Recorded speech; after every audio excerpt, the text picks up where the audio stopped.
Esto es Portal Megacosmos, un podcast sobre libros, ciencia y ficción.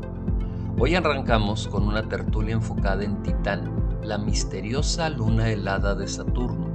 Nuestro recorrido cubrirá astronomía, historia, novedosos descubrimientos científicos, literatura de ciencia ficción y, como será una costumbre, libros, muchos libros a recomendar.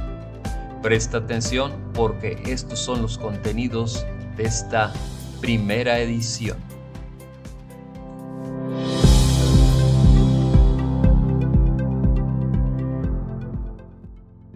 La ciencia de finales del siglo XX se dejó cautivar por Titán, una luna de Saturno con características únicas.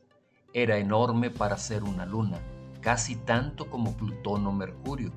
Tenía una atmósfera incluso más densa que la atmósfera terrestre y sus nubes anaranjadas nos impedían observar los misterios que albergaban su superficie. Cuando finalmente llegó la nave Cassini e hizo descender a la superficie de Titán a la sonda Huygens, la sorpresa fue total. Era un mundo con ríos, lagos y formaciones geológicas sorprendentes. Hablaremos de ello.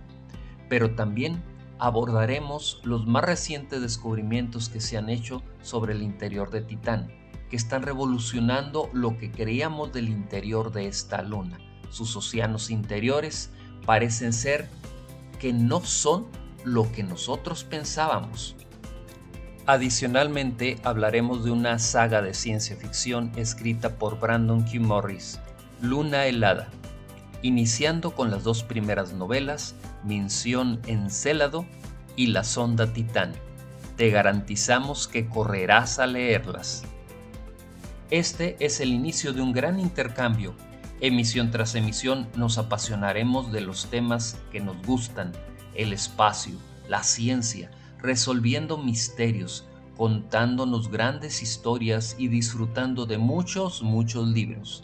Suscríbete a la emisión en Spotify, síguenos en nuestras páginas de Facebook, Libros, Ciencia y Ficción, así como Portal Megacosmos.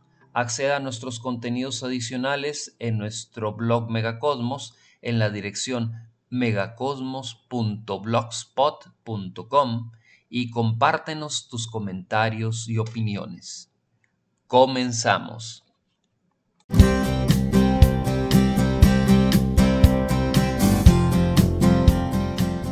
Titán no es una luna ordinaria. Aunque es el satélite más grande de Saturno y el segundo más grande de todo el sistema solar, sus características lo asemejan más a un planeta que a un satélite convencional. De todos los mundos que hemos explorado, Titán destaca por dos rasgos extraordinarios que lo hacen único. Es la única luna conocida con una atmósfera densa y sustancial, y es el único cuerpo celeste, aparte de la Tierra, con evidencia clara de líquido estable en su superficie en forma de ríos, lagos y mares. Esta combinación de una atmósfera rica en nitrógeno y un ciclo de líquidos basado en metano lo convierte en uno de los lugares más fascinantes y prometedores para la astrobiología. Para entender cómo llegamos a conocer este mundo helado y misterioso, debemos retroceder casi 4 siglos, a la época dorada de la astronomía telescópica. El primer capítulo en la historia de Titán fue escrito por el astrónomo, matemático y físico neerlandés Christian Huygens. El 25 de marzo de 1655, utilizando un telescopio refractor diseñado y construido por él mismo, con una potencia de 50 aumentos, Huygens identificó un pequeño punto de luz que orbitaba de manera constante alrededor de Saturno. En su publicación de 1659, Sistema Saturnium, llamó a su descubrimiento simplemente Saturni Luna, la luna de Saturno. Este hallazgo inicial fue el primer paso en un largo viaje de exploración que, siglos más tarde, revelaría las complejas y asombrosas características que hacen de Titán un objeto de estudio tan vital en la actualidad. La exploración moderna ha desvelado que Titán es un mundo con geología y meteorología activas, donde el hielo se comporta como roca y los hidrocarburos líquidos esculpen el paisaje. La atmósfera de Titán es una de sus señas de identidad más notables. Al igual que la de la Tierra, está compuesta principalmente de nitrógeno, aproximadamente un 95%, pero es significativamente más robusta. Su presión en la superficie es un 50% mayor que la de nuestro planeta. El resto de la atmósfera contiene metano y otros hidrocarburos complejos. La interacción de la luz ultravioleta del Sol con el metano en las capas altas de la atmósfera crea una espesa neblina de color anaranjado que oculta la superficie de la luz visible, un velo que solo las misiones espaciales equipadas con radar e infrarrojos han podido penetrar. En este mundo helado, el metano y el etano juegan el papel del agua, existiendo como líquido, sólido y gas. Este ciclo de líquidos da forma a su clima, con nubes que se forman y se desplazan y tormentas torrenciales que descargan lluvias de metano líquido, esculpiendo el paisaje y alimentando los vastos cuerpos líquidos en su superficie. Al penetrar su velo anaranjado, nos encontramos con un paisaje de una familiaridad engañosa, donde los elementos geológicos de la Tierra tienen un eco exótico. Rocas y montañas de hielo. Las rocas, esparcidas por la superficie, como las fotografiadas por la sonda Huygens, son en realidad bloques de hielo de agua que a la gélida temperatura de Titán son tan duros como el granito. Del mismo modo, sus cordilleras montañosas están compuestas de hielo. Dunas de arena orgánica. Vastas regiones ecuatoriales están cubiertas por campos de dunas lineales que se extienden por cientos de kilómetros. Sin embargo, la arena que las forma no es de silicato, sino de granos de hidrocarburos complejos que se precipitan desde la atmósfera. Desvelar estos secretos, sin embargo, requirió una proeza tecnológica, la capacidad de enviar exploradores robóticos a casi 1.500 millones de kilómetros de la Tierra. Desde los primeros sobrevuelos hasta los aterrizajes y las futuras misiones aéreas, la exploración robótica ha transformado nuestra comprensión de este fascinante mundo. En las décadas de 1970 y 1980, las misiones Pioneer 11 y posteriormente Voyager 1 y 2 de la NASA fueron las primeras en acercarse a Titán. Estos sobrevuelos pioneros confirmaron que el satélite poseía una atmósfera sustancial y densa, pero sus cámaras no pudieron penetrar la espesa neblina anaranjada. El interés en Titán era tan alto que los controladores de la misión tomaron una decisión histórica. Desviaron a la Voyager 1 para un encuentro cercano, sacrificando la oportunidad de visitar Plutón para poder estudiar la misteriosa luna de Saturno. La misión conjunta Cassini-Huygens, NASA, ESA y ASI, que llegó al sistema de Saturno en 2004, redefinió por completo nuestro conocimiento sobre el satélite.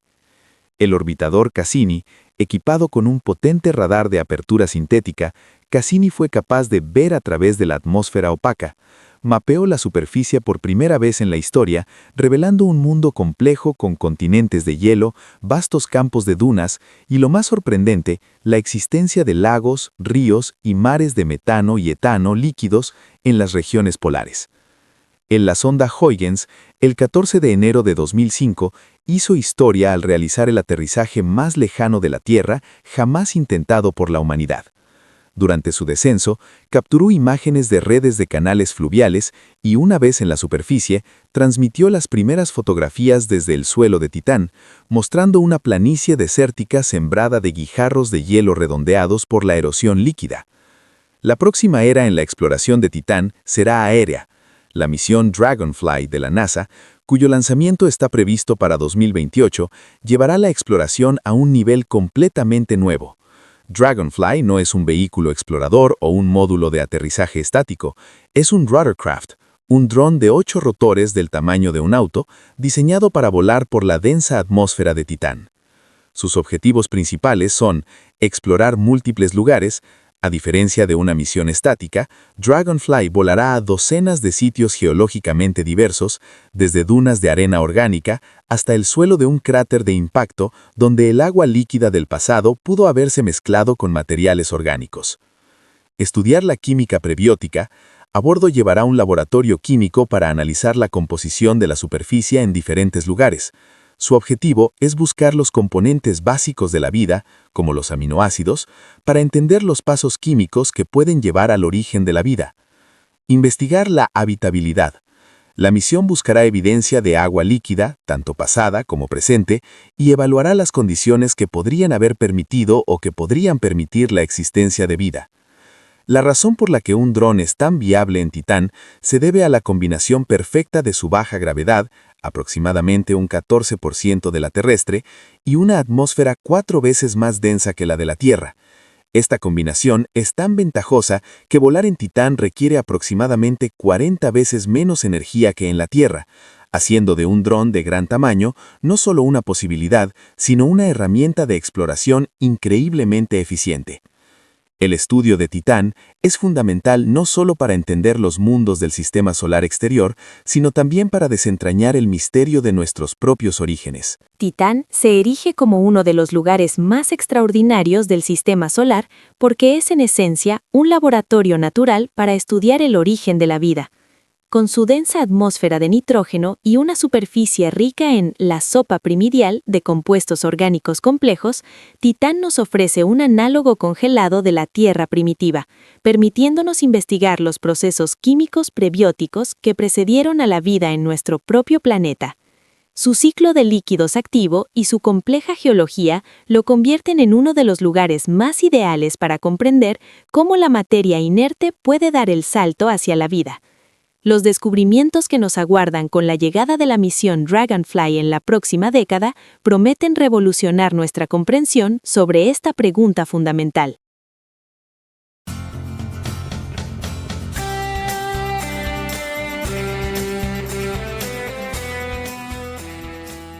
Durante años, la imagen que teníamos de Titán, la luna más grande de Saturno, parecía una de esas certezas de la astronomía, ¿no? Totalmente. Gracias a la misión Cassini, el consenso era que bajo esa corteza de hielo se escondía un gigantesco océano de agua líquida.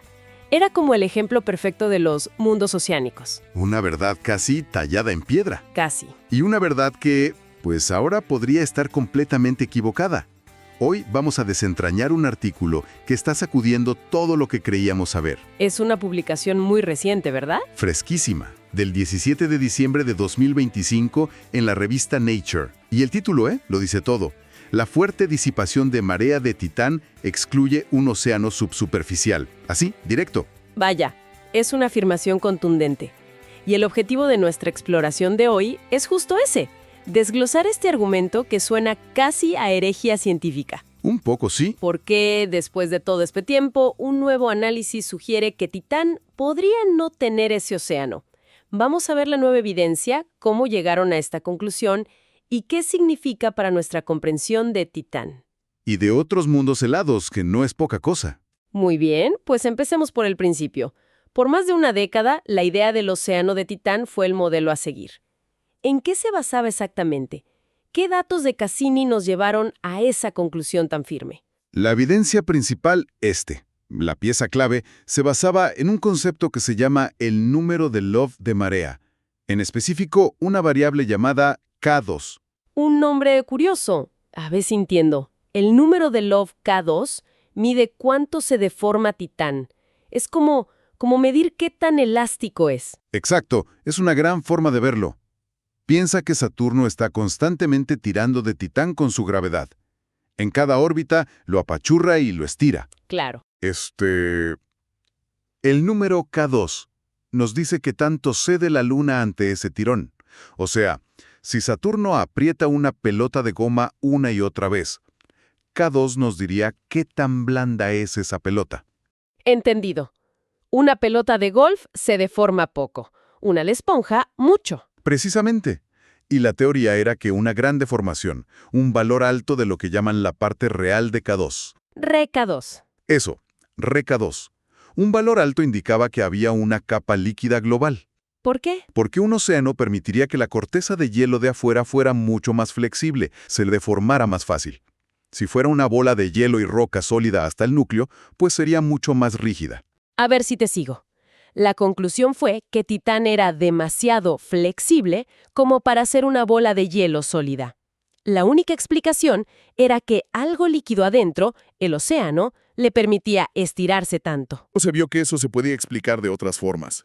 Pero el K2 alto, eso era el océano. Titán era demasiado blando para no tener uno. Y aquí es donde la trama se complica. Este nuevo estudio No dice que esas mediciones de la deformación estuvieran mal. No, de hecho su valor es muy similar. lo que hacen es añadir un nuevo dato, una nueva pieza del rompecabezas que lo cambia todo. ¿Cuál es esa pieza? Es la otra mitad del número de Love, la parte imaginaria, o IM-K2. Ok, Si la parte real nos dice cuánto se deforma Titán, la parte imaginaria nos dice algo más sutil. Mide el retraso en esa deformación. Y eso es una medida directa de la disipación de marea. disipación de marea. ¿Te refieres a la energía que se pierde en el proceso? Exactamente. Vuelve a la pelota de goma. Si la aprietas y la sueltas, no vuelve a su forma original al instante, ¿verdad? Cierto, hay un pequeño retraso. En ese retraso, la energía del movimiento se convierte en calor por la fricción interna del material. Pues la parte imaginaria, IM-K2, mide justo eso. Cuánta energía se convierte en calor dentro de la Luna cada vez que Saturno la aprieta. Entiendo. O sea, no solo se deforma, sino que en el proceso, la Luna se calienta por dentro. ¿Y hay alguna forma de calificar qué tan ineficiente es en ese sentido? Sí, claro. A eso lo llamamos el factor de calidad de marea o Q, y es una medida inversa. Inversa. Sí, un Q alto significa que es muy eficiente. Pierde poca energía, como una pelota de súper rebote. Un Q bajo significa que es terriblemente ineficiente. Pierde muchísima energía como calor. Como una masa que absorbe el golpe. Justo. ¿Y qué encontraron en Titán? Aquí está la bomba. El gran avance de este estudio es que, usando técnicas nuevas de procesamiento, lograron medir por primera vez este valor de IM-K2, con los datos viejos de Cassini. ¿Y? Y el resultado fue un valor de 0.135, altísimo. Esto se traduce en una cantidad enorme de calor, entre 3 y 4 teravatios, y en un factor Q de apenas 4.5. Espera, 4.5. Necesito contexto para eso. ¿Qué tan bajo es? Híjole, es increíblemente bajo. Para que te des una idea, el factor Q de la Tierra sólida es como de 300. ¿300? El de Marte es 90. Un Q de 4.5 significa que Titán es súper blando y disipativo, como una pelota de goma de mala calidad que apenas rebota porque pierde casi toda su energía en el impacto. Una cantidad masiva de energía, que se convierte en calor. Y ahí es donde mi cerebro hace cortocircuito. Es normal. Porque si me dices que Titán se está cocinando por dentro con 3 o 4 teravatios, yo pienso, claro, por eso tiene un océano líquido. Pero el título del artículo dice que lo excluye. ¿Cómo es que tanto calor es una prueba en contra del océano? Esa es la paradoja central y lo brillante del artículo. Tu intuición es lógica, pero no toma en cuenta un detalle clave. Un océano líquido global, por ser un fluido, actuaría como un lubricante. Un lubricante. Sí, desacoplaría la corteza de hielo de afuera de las capas profundas, y esto a su vez reduce drásticamente la cantidad de fricción que se puede generar en esas capas de abajo. Ah, claro. Si la capa de arriba se desliza fácil sobre la de abajo gracias al océano, no hay mucho roce, no hay fricción y por lo tanto no se genera tanto calor. Exactamente, esa es la clave. Y el equipo de investigación corrió miles de simulaciones para probarlo. Hicieron modelos con océano y modelos sin océano. Y supongo que los modelos con océano no funcionaron. Es que no había manera. Probaron de todo. Variar el grosor de la corteza, la densidad del océano. Y no, la física no lo permite. Una capa líquida, por definición, lubrica. Es un cortafuegos para la fricción. Justo. Los modelos con océano no podían, bajo ninguna circunstancia, generar esa disipación de energía tan alta. El máximo que podían producir era un IM-K2 de 0.05, muy lejos del 0.135 que se midió. ¿Y qué pasó con los modelos sin océano? Esos encajaron como un guante. Los modelos sin un océano global explicaban perfectamente las dos cosas a la vez. La gran deformación, el K2 alto, y la enorme disipación, el IM-K2 altísimo. ¡Vaya! Es la primera vez que un modelo logra explicar de forma consistente todos los datos. La única manera de que Titán sea tan blando y se caliente tanto es que no tenga un océano. Es una vuelta de tuerca increíble. Entonces, si no hay un océano global, ¿cómo es el interior de Titán según este nuevo modelo? ¿Es solo una bola de hielo y roca? Porque eso no explicaría por qué es tan flexible. No, no exactamente. Y aquí está el otro gran descubrimiento. El modelo propone una estructura fascinante. Primero, una corteza exterior de hielo normal, hielo I, de unos 170 kilómetros de espesor. Es una capa de hielo muy, muy gruesa. Muy gruesa.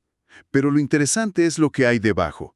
En lugar de un océano, el modelo predice una capa todavía más gruesa, de casi 380 kilómetros, de hielos de alta presión. ¿Hielos de alta presión? Sí, son formas de hielo exóticas, como el hielo 3, el 5, el 6, que solo existen bajo presiones inmensas, como las del interior de una luna tan grande. Hielo B6. Eso suena a algo de ciencia ficción. No sabía existían tantos tipos de hielo. Entonces, ¿esta capa extraña y exótica es la clave de todo? Es el corazón del asunto. Esta capa es la fuente de casi toda la disipación de calor.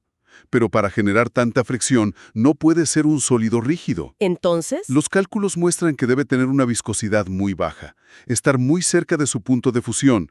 Debe comportarse más como una pasta espesa, como una especie de aguanieve o slush, que como un bloque de hielo. o sea, no es un océano líquido, pero tampoco es una roca de hielo. Es algo intermedio. Un mundo de hielo pastoso, casi derretido. Es la mejor descripción.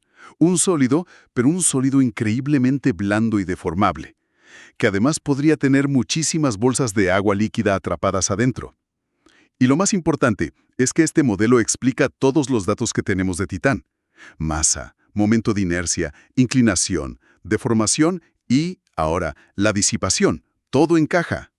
Este hallazgo es enorme. Sus consecuencias tienen que ir mucho más allá de cómo se ve el interior de Titán. ¿Qué nos dice esto sobre el sistema de Saturno? Y claro, sobre la búsqueda de vida. Las ramificaciones son profundas. Empecemos por la órbita de Titán. La cantidad de energía que disipa como calor significa que su órbita actual, que es un poquito excéntrica, debería volverse circular en solo 30 millones de años. 30 millones de años. En tiempo astronómico, eso es un parpadeo. Lo que implica que algo reciente tuvo que haber perturbado su órbita para que hoy la veamos así. Exactamente. ¿Podría ser la pérdida de otra luna, una colisión? Nos dice que el sistema de Saturno es mucho más dinámico de lo que pensábamos. Y también nos obliga a recalcular la energía que se disipa dentro del propio Saturno. Fascinante. Pero vayamos a la pregunta del millón. ¿Y la habitabilidad? A primera vista, la ausencia de un océano global suena como una mala noticia para la vida. A primera vista sí, pero el artículo sugiere todo lo contrario. Esa capa de aguanieve podría ser un lugar todavía más interesante para la vida. Al estar casi fundida y con fuerte convección, el material se mueve. Podría crear lo que llaman nichos crioecológicos únicos. Exploremos ese concepto. ¿Cómo sería ese ambiente? Suena muy exótico. Pues imagina bolsas de agua líquida muy concentradas en sales y materia orgánica, atrapadas dentro de esta matriz de hielo pastoso. Ok. La convección, ese movimiento lento del hielo blando, transportaría nutrientes desde el núcleo rocoso de abajo hacia arriba. Y al mismo tiempo, las moléculas orgánicas complejas de la superficie podrían ser transportadas hacia abajo. Se crearía un ambiente muy dinámico. Un caldo de cultivo potencial. Exacto. De hecho, los autores lo comparan con los ecosistemas que encontramos en el hielo marino de los polos de la Tierra. ¿En serio? Sí, dentro del hielo polar hay canales y bolsas de salmuera líquida donde prospera la vida desde microbios hasta crustáceos. Son ecosistemas súper diversos adaptados a condiciones extremas. Y la escala en Titán debe ser alucinante. Es mareante. El estudio calcula que si solo el 1% de esa capa de hielo estuviera derretida, el volumen de agua líquida sería equivalente a todo el océano Atlántico. ¿El océano Atlántico entero? Pero no en un solo lugar, sino distribuido en millones de bolsas dentro de una capa de hielo pastoso. Eso cambia por completo la idea de dónde buscar vida. Totalmente. Y esto me hace pensar, quizás hemos estado buscando el tipo equivocado de mundo oceánico. Tal vez los mundos con un océano global simple son menos comunes de lo que creíamos. Es inevitable la comparación con Ganímedes, la luna de Júpiter. Es de tamaño similar y ahí sí parece haber un océano. ¿Por qué la diferencia? La historia orbital, probablemente. Ganímedes tuvo un calentamiento por marea mucho más extremo por sus interacciones con las otras lunas de Júpiter. Esos empujones gravitacionales sincronizados pudieron haber fundido un océano por completo que aún no se ha vuelto a congelar. Titán parece haber encontrado un equilibrio más estable. Resumiendo el viaje, entonces, un nuevo análisis de los viejos datos de Cassini, enfocado por primera vez en el retraso de las mareas de Titán, revela una fricción interna pero tan intensa, Que es incompatible con la existencia de un océano global que actúe como lubricante. y en su lugar emerge un modelo nuevo. Un mundo con una corteza de hielo sobre una capa aún más gruesa de hielos de alta presión. Un material casi fundido, pastoso, como aguanieve, que no solo explica todos los datos, sino que abre nuevas e intrigantes posibilidades sobre la habitabilidad. El artículo termina con una mirada al futuro. Menciona que la próxima misión a Titán, Dragonfly, llevará un sismómetro para estudiar los titanomotos. Y esto nos deja con una reflexión final para el camino. Este nuevo modelo de un titán sólido pero blando hace predicciones muy específicas sobre su estructura interna. La pregunta que queda en el aire es, cuando Dragonfly finalmente escuche las vibraciones del interior de la Luna, ¿confirmará la existencia de este extraño mundo de hielo aguanieve? ¿O detectará la firma inconfundible de un océano global, obligándonos, una vez más, a reescribir todo lo que creemos saber sobre la luna más grande de Saturno?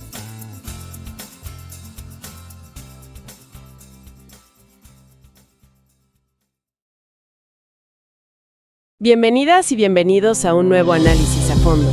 Hoy tenemos sobre la mesa una saga de ciencia ficción que, de verdad, te deja con una sensación muy particular. ¿Qué tal? Sí, una de esas que se te quedan grabadas.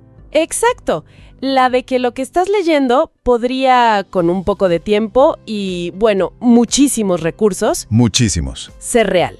Vamos a explorar la serie Luna helada de Brandon Q. Morris.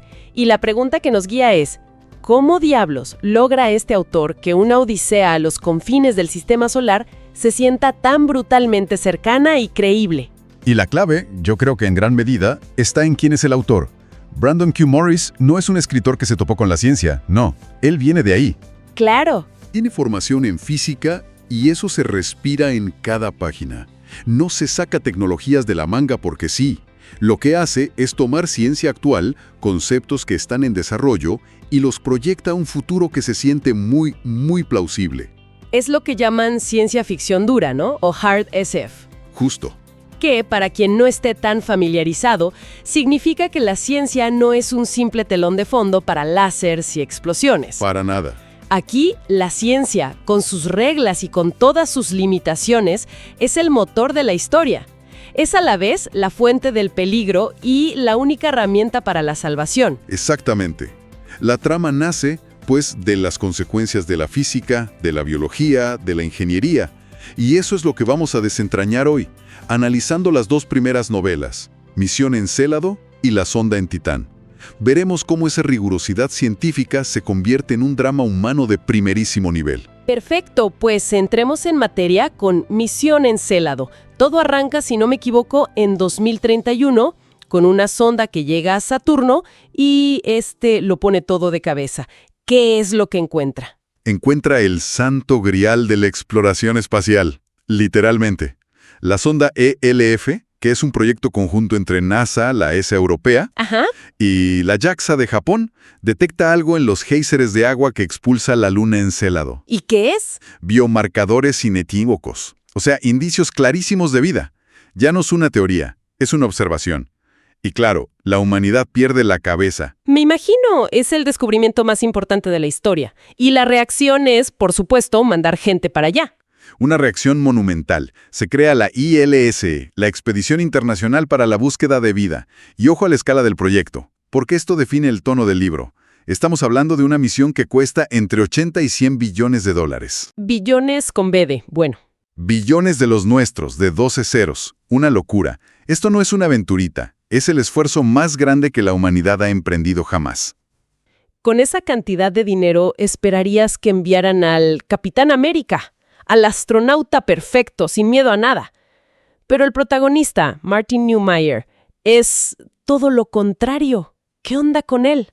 Y aquí es donde el libro te da el primer gancho al realismo humano. Martin es un genio, un programador fuera de serie en el JPL de la NASA. Pero Es un desastre para ser astronauta. Sufre de un vértigo que lo paraliza y le tiene un pavor profundo a los viajes espaciales. Él quiere estar en su oficina, con los pies bien puestos en la Tierra. Entonces, ¿por qué lo reclutan? Suena a una pésima, pésima idea. Porque es indispensable. Él es quien mejor conoce el software de Valkyrie, que es un vehículo de perforación diseñado para atravesar kilómetros de hielo. Es la pieza clave de la misión en Encélado, y sin Martin para operarlo y resolver problemas en tiempo real, la misión entera, esos $100 billones, se van a la basura. Lo chantajean, básicamente. Básicamente, emocional y profesionalmente para que vaya. O sea que tenemos a un protagonista aterrado, en la misión más peligrosa jamás concebida, yendo a un lugar del que probablemente no regrese. Ahí está el pilar del drama humano del que hablábamos. No es un superhéroe, es una persona normal, llena de miedos, en una situación extraordinaria. Totalmente. Y el viaje en sí ya es una pesadilla. Piensa que son 2 años solo para llegar a Saturno. 2 años. 2 años encerrado en una lata, bombardeado por radiación cósmica, con tu cuerpo atrofiándose por la gravedad cero. Para que esto sea viable, la novela introduce un concepto real pero futurista, el reactor de fusión directa, el DFD. Espera, detente ahí. DFD suena a ciencia ficción pura, pero mencionaste que el autor se basa en cosas reales. ¿Qué es exactamente este motor? Aquí es donde Morris brilla. El DFD no es un motor que se inventó él. Es un concepto que está siendo desarrollado, en la vida real, por el Princeton Plasma Physics Lab. ¡Órale! Olvídate de los cohetes químicos que usamos ahora, que son, pues, fuegos artificiales glorificados y muy poco eficientes para viajes largos. El DFD se basa en fusión nuclear controlada.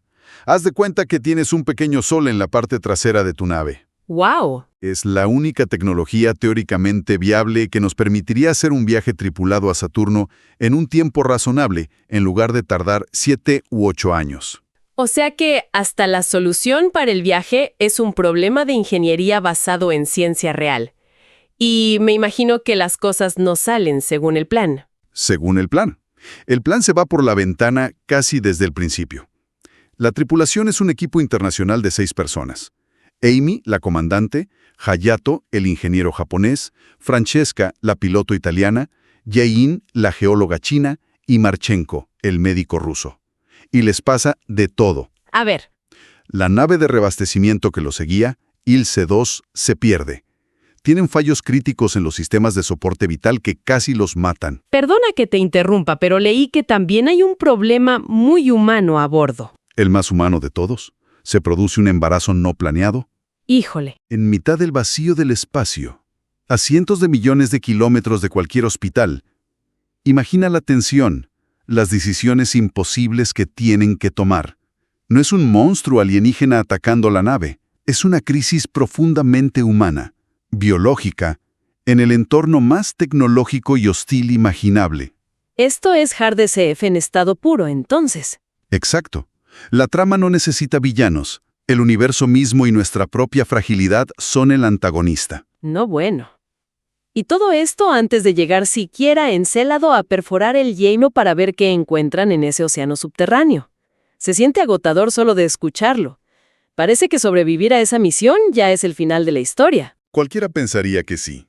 Que si logran su objetivo, lo que sigue es un desfile y medallas. Pero la odisea de esta tripulación apenas está comenzando. La secuela, La sonda en Titán, toma a parte del equipo y en lugar de mandarlos a casa, los lanza a un mundo todavía más extraño y mucho más peligroso. Un giro inesperado. ¿Quiénes van y por qué a Titán? Por una serie de eventos que no vamos a revelar, la tripulación se separa. Francesca, la piloto, Martin, nuestro programador con vértigo, y Hayato, el ingeniero, son desviados para una misión de contingencia. Ok. Realizar el primer aterrizaje tripulado en Titán, la luna más grande de Saturno. Y Titán es un animal completamente diferente a Encélado. Encélado es hielo y agua. Titán es otra cosa. Es uno de los lugares más raros de todo el sistema solar. Imagina un mundo con una atmósfera más densa que la de la Tierra, tan espesa que casi podrías nadar en ella. ¡Wow! La temperatura es de -162 grados Celsius, y allí no llueve agua, llueve metano líquido que forma ríos y lagos. ¡Qué locura!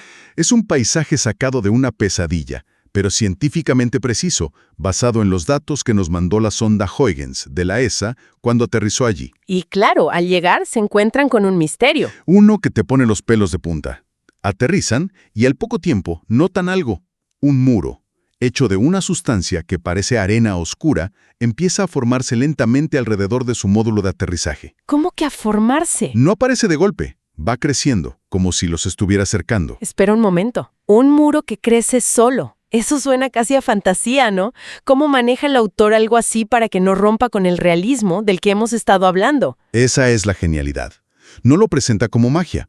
La tripulación se da cuenta de que el muro reacciona a sus fuentes de energía. Crece más rápido donde hay más calor o luz de sus focos. Esto los lleva a una hipótesis aterradora. No es una formación geológica, es una forma de vida. Una forma de vida. Pero no vida como la de Encélado, basada en agua y química orgánica que conocemos. Es algo completamente distinto. Una forma de vida que quizá ni siquiera sea consciente en el sentido que entendemos, pero que reacciona a los estímulos, que protege su entorno de esa intrusión cálida y brillante que acaba de llegar. Se me enchina la piel.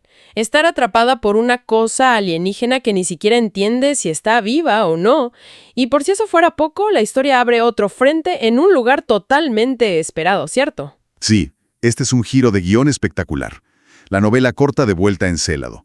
Y descubrimos que Marchenko, el médico ruso que todos daban por muerto, sobrevivió. ¿Qué? Está solo, atrapado en el Valkyrie, el vehículo perforador, en el fondo del océano, bajo kilómetros de hielo. No puede ser. ¿Y cómo sobrevive? A duras penas, está en una lucha desesperada, usando sus conocimientos médicos y lo poco que entiende de ingeniería para mantener los sistemas funcionando. Y en un acto de último recurso, logra reparar una antena y enviar una señal de radio increíblemente débil, un SOS al vacío. Que obviamente capta la NASA y monta un rescate. Pues no. Y esto es lo que conecta todo de una forma brillante. La señal es tan débil que las grandes antenas de la NASA, que apuntan a otros lados, no la detectan. Entonces, ¿quién? Quien la capta es un radioastrónomo aficionado en la Tierra, un hombre mayor que resulta ser Robert Millikan. Ok. El padre de Martin, con quien no ha hablado en años. ¡No! De pronto, la supervivencia de un hombre en Encélado depende de la relación rota entre un padre y un hijo que están literalmente a un mundo de distancia. ¡Qué bárbaro! El autor teje el drama cósmico con el drama más íntimo y familiar. Es espectacular. Ahora, con toda esta tensión, quiero que nos detengamos en un momento de la sonda en Titán, que es pura belleza. Un respiro en medio del caos que creo que captura la esencia de la exploración. El vuelo de Francesca. Uf, esa escena es inolvidable. Es la recompensa a todo el sufrimiento. Francesca, como piloto, tiene una intuición increíble sobre la física del entorno. Se da cuenta de que la combinación única de Titán, con su gravedad que es apenas un 14% de la terrestre, y esa atmósfera superdensa, Claro. crea una posibilidad asombrosa. Volar. Literalmente, volar por sí misma, sin alas, sin propulsores. Se sube a una colina, se lanza al vacío y simplemente planea. El autor lo describe de una forma tan visceral. Me lo imagino. Sientes la libertad casi infantil de Francesca, el rugido del viento de nitrógeno a su alrededor mientras acelera. Y lo más increíble es cómo frena. ¿Cómo? Simplemente extiende los brazos y las piernas, como un paracaidista. La resistencia de esa atmósfera tan espesa la detiene suavemente, sin necesidad de paracaídas. ¡Wow! Es un momento de asombro puro. Y es el ejemplo perfecto de ciencia ficción dura bien hecha. No es un poder mágico, es el resultado de aplicar las leyes de la física en un entorno alienígena. Es algo que teóricamente se podría hacer. Es la ciencia dándote un momento de una belleza sobrecogedora. Un momento que justifica toda la misión, todos los peligros. Es la maravilla en estado puro. Entonces, haciendo un balance de todo lo que hemos platicado, me quedan claras 3 cosas que hacen tan especial a esta saga. La primera es, sin duda, este realismo científico del que no hemos parado de hablar. Sin duda, Morris no solo se documenta, sino que integra los datos de misiones reales como Cassini, de la NASA, y Huygens de la ESA en la narrativa. Los paisajes, los peligros, las distancias, todo se siente auténtico porque está basado en lo que realmente sabemos sobre esos mundos. No hay atajos. Lo segundo que me queda es que a pesar de toda esa ciencia, la historia es profundamente humana. El foco nunca se aleja de los personajes, de sus miedos, sus conflictos, sus relaciones. Exacto. La tecnología y el cosmos son el escenario, pero el drama es sobre el aislamiento, el sacrificio, la lealtad y la fragilidad humana en una situación límite. Te preocupas por Martin y su vértigo, por Francesca y su anhelo de volar, por la situación imposible de la tripulación. Eso es lo que te engancha emocionalmente. Y por último, la saga no se conforma con ser una aventura. Te obliga a pensar en las grandes preguntas. Totalmente. Te pone a reflexionar sobre la naturaleza misma de la vida. ¿Qué es? ¿Solo puede existir basada en agua y carbono? ¡Claro! ¿Qué significa la conciencia? Y sobre todo, ¿cuál es nuestro lugar en un universo que podría estar rebosante de vida que ni siquiera somos capaces de reconocer como tal? No es solo un viaje a Saturno, es un viaje a las preguntas más fundamentales de nuestra existencia. Entonces, para ir cerrando, ¿para quién es esta saga? ¿A quién se la recomendarías sin dudarlo? A cualquiera que disfrute de la ciencia ficción que te trata como a un adulto inteligente. Si te gustan las historias con una base científica sólida, con personajes complejos con los que puedes conectar y una trama que combina la tensión de un thriller con momentos de asombro genuino, la saga Luna Helada es para ti. Es una gran recomendación. Te va a atrapar y no te va a soltar. Es una lectura emocionante que, además, te deja pensando mucho después de cerrar el libro. Perfecto. Y para dejar a nuestra audiencia con algo en qué pensar, una reflexión final que se desprende de todo esto. Las novelas nos enfrentan a lo que es verdaderamente alienígena, no a humanoides con la frente arrugada, sino a inteligencias potenciales que son vastas, colectivas, que operan a escalas geológicas y de maneras que apenas podemos concebir. Esto plantea una pregunta inquietante. ¿Cómo cambia nuestra percepción de la humanidad, nuestro sentido de importancia, si descubrimos que la vida extraterrestre no solo existe, sino que podría ser fundamentalmente incomprensible y quizá superior en formas que nuestra mente ni siquiera está equipada para imaginar?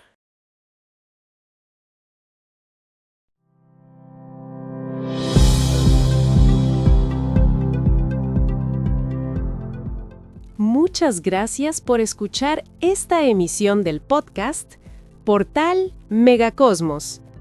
Te esperamos para nuestra siguiente emisión, donde seguiremos charlando sobre libros, ciencia y ficción. Suscríbete a la emisión en Spotify. Síguenos en nuestras páginas de Facebook, Libros, Ciencia y Ficción, así como Portal Megacosmos. Accede a contenidos adicionales en nuestro blog Megacosmos en la dirección megacosmos.blogspot.com y compártenos tus comentarios y sugerencias. ¡Hasta pronto!